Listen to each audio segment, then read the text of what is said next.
ये 5 पक्षी देते हैं आपको अमीरी का शुभ संकेत। अगर ये पक्षी आपकी छत पर आकर विश्राम करते हैं या फिर दाना चुगते हैं तो आपको ये समझ जाना चाहिए कि बहुत जल्द आपका भाग चमकने वाला है और आपका अच्छा वक्त अब शुरू होने वाला है। हमारे शास्त्रों में ऐसा बताया गया है कि ये 5 पक्षी किस्मत वालों के घर पर ही जाकर दाना चुगते हैं।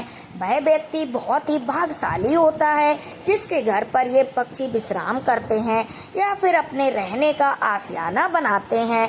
इन पक्षियों की पहचान होना हर व्यक्ति के लिए बहुत ही आवश्यक है, क्योंकि अगर ये पक्षी किसी के भी छत पर आकर बैठते हैं और वह व्यक्ति जाने अनजाने में इन पक्षियों को डराता है या फिर इन्हें मारता है तो इससे भगवान उस व्यक्ति से क्रोधित भी हो सकते हैं, जिससे कई बड़ी परेशानियों का सामना भी करना पड़ सकता है।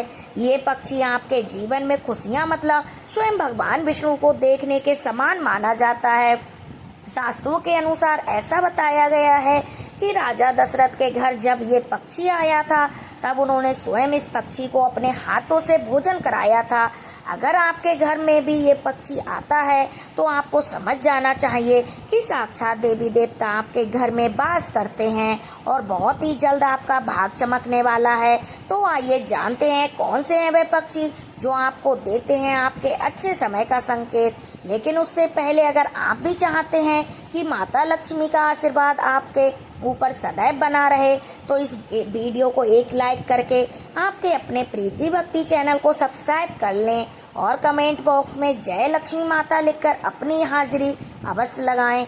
तो आइए जानते हैं कौन से हैं वह पक्षी। नंबर 1, तोता। दोस्तों, पुराणों में तोते को बहुत ही शुभ माना जाता है, इसीलिए कई लोग अपने घर में तोते को पालते भी हैं। जिस घर में तोता होता है उस घर में कभी भी नकारात्मक शक्तियाँ प्रवेश नहीं कर पाती। अगर तोता आपके घर में कहीं पर भी अपना घोंसला बना लेता है तो आपको ये समझ जाना चाहिए कि आप ऐसी कोई ताकत नहीं जो आपको सफल होने से रोक सके। ऐसे में आपको तोते के लिए दाना पानी से भरपूर रखना है।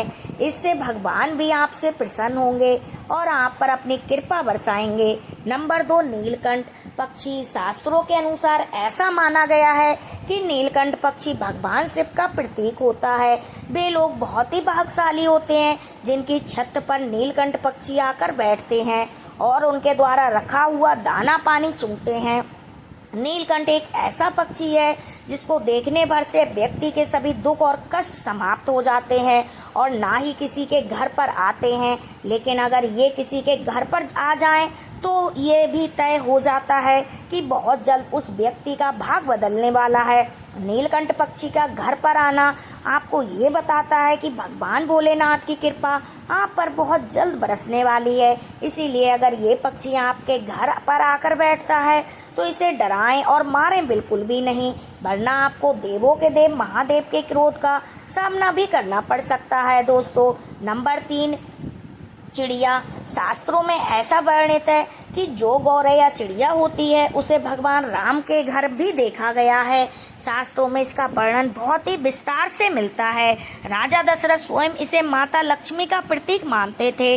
गौरैया चिड़िया का घर में आना या फिर अपना घोंसला बना लेना साक्षात माता लक्ष्मी जी का आपके घर में आने जैसा है।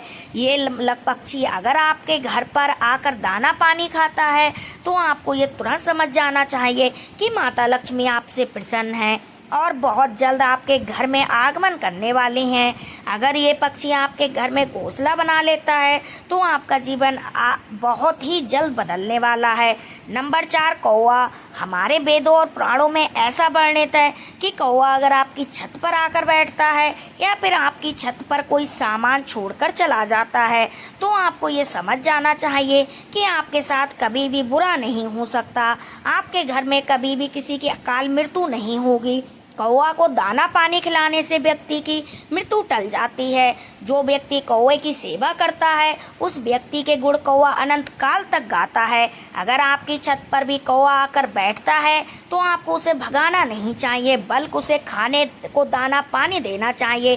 कौवे को पितरों का प्रतीक माना जाता है। कौवे की सेवा करना मतलब स्वयं शनि महाराज की सेवा करना। अगर आप कौवे को खुश कर देते हैं तो आपके राहु और केतु शांत हो जाते हैं और शनिदेव शनिदेव की असीम कृपा आपको प्राप्त होती है। शास्त्रों में बताया गया है कौवा शनिदेव का वाहन होता है, इसीलिए इसे मारना और डराना बिल्कुल भी सही नहीं होता।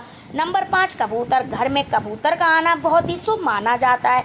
जिस व्यक्ति के घर पर भी कबूतर जाकर अपना रहने का आशियाना बना लेता है तो उसे तुरंत समझ जाना चाहिए कि उसका भाग अब उदय होने वाला है और उसके बुरे दिन अब जाने वाले हैं। कबूतर का घर में घोंसला बनाना बहुत ही शुभ माना जाता है।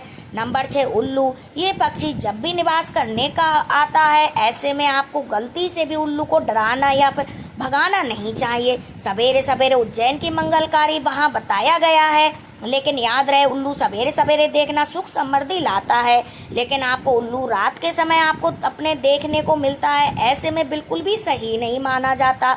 अगर आपको आपके घर में रात को उल्लू दिखाई देता है तो आपको ये समझ जाना चाहिए कि आपके ऊपर कर्ज बढ़ने वाला है और आपका पैसा किसी न किसी माध्यम से खर्च होने वाला है। नंबर 7, चमगादड़ दरिद्रता और नकारात्मक ऊर्जा लेकर चलते हैं, आपको घर की तरफ आकर्षित होते हैं। चमगादड़ अपने साथ अकाल मृत्यु को लेकर चलते हैं, उनके घर में आने से आपके घर गरीबी और परेशानियों का पहाड़ टूट पड़ता है। नंबर 8, मधुमक्खी। दोस्तों, अपने मधुमक्खी के छत्ते को कभी ना कभी तो देखा होगा, लेकिन अगर आपके घर में किसी स्थान पर मधुमक्खी या फिर ततैया ने अपना छत्ता बना लिया है तो यह आपके परिवार के सदस्य में किसी के लिए भी बहुत बड़ी परेशानी भी बन सकती है। अगर आपके घर का कोई छोटा बच्चा इस छत्ते के करीब जाता है तो ततैया या फिर मधुमक्खियों से हानि भी पहुंचा सकती हैं। मधुमक्खी और ततैया घर का में आना और घर में अपना छत्ता बनाना बिल्कुल भी शुभ नहीं माना जाता है। जिस तरह उनके छत्ते में छेद होते हैं, इसीलिए अगर आपके घर में भी ततैया ने मधुमक्खियों ने छत्ता अपना बना लिया है तो इसे जितनी जल्दी हो सके अपने घर से हटा दें, वरना इसकी वजह से आपको या आपके परिवार के सदस्यों को मुश्किलों का सामना भी करना पड़ सकता है। दोस्तों, ये तमाम जानकारी जन रुचि को ध्यान में रखकर दी जा रही है। वास्तुशास्त्र के उपाय को अपनी आस्था और विश्वास पर आजमाएं। वीडियो का उद्देश्य मात्र आपको बेहतर सलाह देना है। इस संदर्भ में हम किसी भी प्रकार का दावा नहीं करते। अगर आज की ये जानकारी पसंद आई हो तो इस वीडियो को एक लाइक करके आपके अपने प्रीति भक्ति चैनल को सब्सक्राइब कर लें और बेल नोटिफिकेशन को ऑन पर सेट करें। राधे राधे।